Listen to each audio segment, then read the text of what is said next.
আসসালামু আলাইকুম ইমাম সাহেব। আচ্ছা, রমজান মাসকে আমরা কেন এত গুরুত্ব দিয়ে কুরআনের মাস বলি? এই মাসের সাথে কুরআনের বিশেষ সম্পর্কটা ঠিক কি? ওয়ালাইকুম আসসালাম আব্দুল্লাহ, খুবই চমৎকার একটি প্রশ্ন করেছেন। আল্লাহ তাআলা পবিত্র কুরআনের সূরা আল বাকারার ১৮৫ নম্বর আয়াতে স্পষ্ট করে বলেছেন, রমজান মাসই হলো সেই মাস যাতে কুরআন নাজিল করা হয়েছে।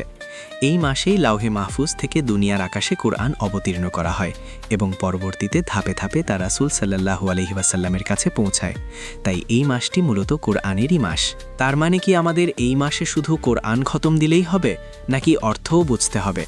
আর আমি যদি তিলাওয়াত করতে গিয়ে কিছুটা আটকে যাই, তবে কি আমার সওয়াব হবে? আলহামদুলিল্লাহ, কোরআন পড়া এবং এর অর্থ বোঝা দুটিই ইবাদত।